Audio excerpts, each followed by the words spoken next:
A Copa do Mundo, enquanto torneio mais importante do futebol, ajuda muito a contar a história do esporte coletivo mais amado, assistido e praticado que existe. E o Pautas e Táticas vem hoje montar uma seleção dos maiores personagens da história dos mundiais de seleções.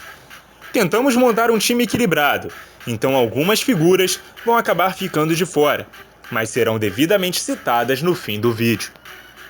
No gol, Oliver Kahn foi o único arqueiro até hoje a ser escolhido como o melhor jogador de uma Copa do Mundo. Apesar de haver controvérsias, já que o prêmio foi escolhido antes da final de 2002, quando o alemão falhou em um dos gols de Ronaldo, artilheiro daquela Copa. Kahn fazia um mundial sublime até a decisão, e não dá para dizer que a escolha foi injusta. A justiça, para alguns, foi feita na entrega do prêmio de melhor jogador do mundo naquele ano, quando Ronaldo levou a melhor. Mas Kahn, por conta de sua atuação no Mundial, ainda ficou com o segundo lugar. Na lateral direita, Cafu é o único jogador até hoje a participar de 3 finais de Copas consecutivas, tendo sido campeão em 94, vice em 98 e campeão novamente, e dessa vez como capitão em 2002. Cafu está longe de ser o melhor lateral direito brasileiro em Copas, atrás de nomes como Djalma Santos e Carlos Alberto Torres. Mas além desse recorde de decisões, ele ainda é o jogador que mais vezes vestiu a camisa canarinho, feitos que só mostram seu tamanho para o futebol.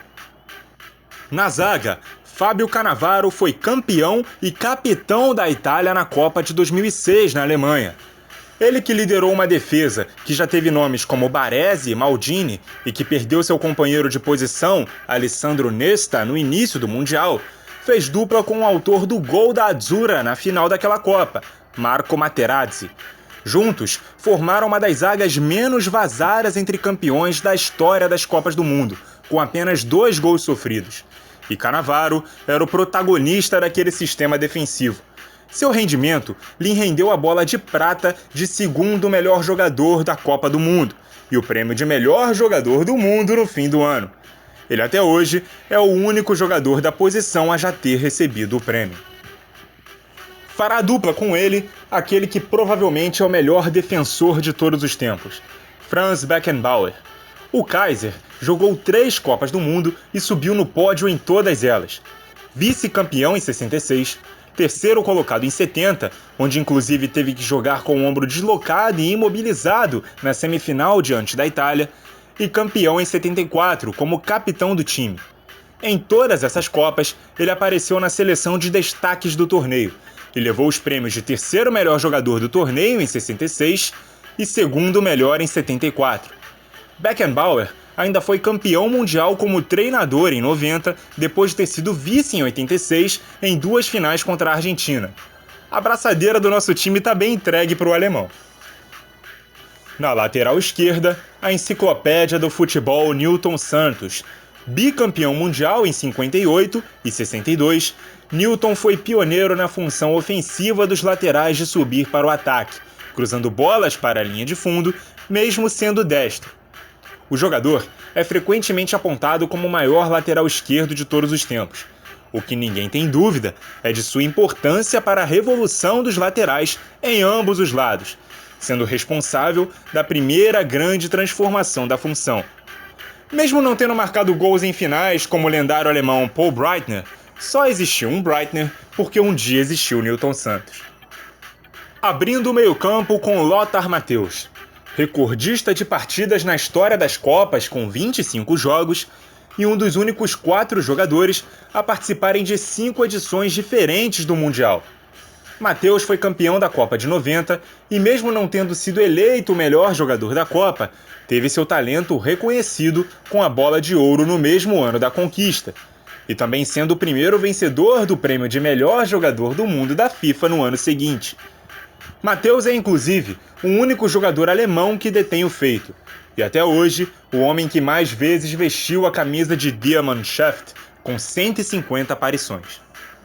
Seguindo com o único jogador de toda a nossa lista que não ergueu a taça do Mundial, o holandês Johan Cruyff, craque do carrossel holandês de Rinus Michels na Copa de 1974. Cruyff talvez tenha sido o personagem mais importante da história da tática no futebol. É até difícil definir em que posição jogava, meio-campista ou atacante. Não importa. Cruyff foi símbolo de um estilo de jogo que combinava movimentação constante, triangulações, trocas de posições e intensidade de jogo, inclusive aperfeiçoada quando se tornou treinador. Ele foi escolhido o melhor jogador do Mundial de 74, mesmo tendo sido vice-campeão. Em 78, a Laranja voltou a amargar prata na final, mas ele acabou não indo ao Mundial por questões na sua vida pessoal. Se Cruyff nunca venceu uma Copa do Mundo, azar da Copa que não pôde ser erguida por um dos maiores craques que já disputaram. E de craque elegante para craque elegante, falemos agora de Zinedine Zidane. Campeão em 98 com 2 gols na final e segundo melhor jogador da Copa que venceu com sua seleção em casa. Vice-campeão em 2006, tendo aberto o placar na final com uma cavadinha diante da Itália, porém expulso na prorrogação por uma cabeçada em Materazzi. Ainda assim, escolhido o melhor jogador da edição que escolheu como palco para sua despedida dos gramados. Zidane é o maior jogador da história do seu país, superando nomes como Michel Platini. Foi escolhido por 3 vezes o melhor jogador do mundo, incluindo no ano de seu título em mundiais. E ao lado de Pelé, Vavá e Paul Breitner, um dos 4 jogadores a marcarem em 2 finais de Copas do Mundo diferentes. Encostando no ataque, El Dios, Diego Armando Maradona. Para muitos, comparável a Pelé.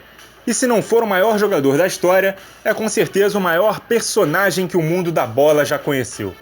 O dono da Copa de 86, que ainda foi vice-campeão em 90 e se envolveu num escândalo de doping no Mundial de 94. Teve mesmo no México seu maior momento de brilho da carreira, marcando inclusive 2 dos gols mais emblemáticos da Copa do Mundo diante da Inglaterra. Um passando por vários adversários desde o meio-campo, e o outro ainda mais famoso, usando a mão. Maradona foi o melhor jogador daquela Copa e vice-artilheiro com 5 gols. Em 90, foi escolhido o 3º melhor jogador do torneio. E em 94, após perda de 13 quilos em um curto espaço de tempo para entrar em forma na disputa do Mundial, acabou sendo banido do torneio por uso de efedrina. Doping que não apenas auxilia no emagrecimento, mas também na performance do atleta. Mas nada que diminua o tamanho do gigante de 1,65 na história das Copas do Mundo. No ataque, Ronaldo, o fenômeno, tem cadeira cativa nesse time. Campeão em 94 sem nem jogar, mas já era o maior nome do Mundial de 98 com apenas 21 anos. O brasileiro chegara para a disputa como o atual melhor jogador do mundo nos últimos 2 anos e correspondeu às expectativas com seus 4 gols que lhe renderam também o prêmio de melhor jogador da Copa. Antes da final, acabou sofrendo uma convulsão que quase o tiraram da decisão. Ele entrou em campo, mas apenas assistiu a derrota por 3-0 para a França. 4 anos mais tarde, retorna para ser artilheiro e principal nome da seleção brasileira na conquista do Penta, com seus 2 gols na final e 8 na Copa. O detalhe é que ele havia sofrido uma lesão que lhe tiraram dos gramados por quase 2 anos. Em 2006, seu último Mundial, volta a marcar por mais 3 vezes e ultrapassa o lendário Gerd Müller, tornando-se até então o maior goleador da história das Copas do Mundo, só superado por Miroslav Klose em 2014. Ronaldo é sem dúvida uma lenda da história dos mundiais. E para fechar a lista, o maior vencedor de Copas de todos os tempos com 3 títulos como jogador, Edson Arantes do Nascimento, o Pelé. O campeão mundial mais jovem de todos os tempos com apenas 17 anos e 8 meses em 1958. Aquele era o primeiro torneio de Pelé e ele marcou 6 vezes. 3 desses gols foram nas semis diante da França e outros 2 tentos na final contra a anfitriã Suécia. Em 62, acabou sofrendo uma lesão grave no segundo jogo, que o tirou do restante da competição. Mas em 70, era o craque maior da melhor seleção de todos os tempos. Com 4 gols, Pelé foi o melhor jogador de sua última Copa e fechou com chave de ouro uma trajetória que o coroa até hoje como o rei do futebol. E assim ficou a nossa seleção histórica das Copas, galera. Kahn no gol, Cafu, Cannavaro, Beckenbauer e Nilton Santos na defesa, Matheus, Cruyff, Zidane e Maradona no meio-campo, Ronaldo e Pelé no ataque. Figuras importantíssimas como Garrincha e Romário, que tiveram atuações individuais magníficas nas conquistas das Copas de 62 e 94, respectivamente, além de Jairzinho, que marcou gols em todos os jogos da Copa de 70. Just Fontaine, jogador que mais fez gols em uma só edição de Copa com suas 13 bolas na rede em 58. E Miroslav Klose, maior artilheiro da história dos mundiais, também merecem ser citados. Além de vários e vários outros craques que ficaram de fora do nosso time. Mas não deixe de escalar a sua nos comentários. Muito obrigado a você que nos acompanhou e até a próxima!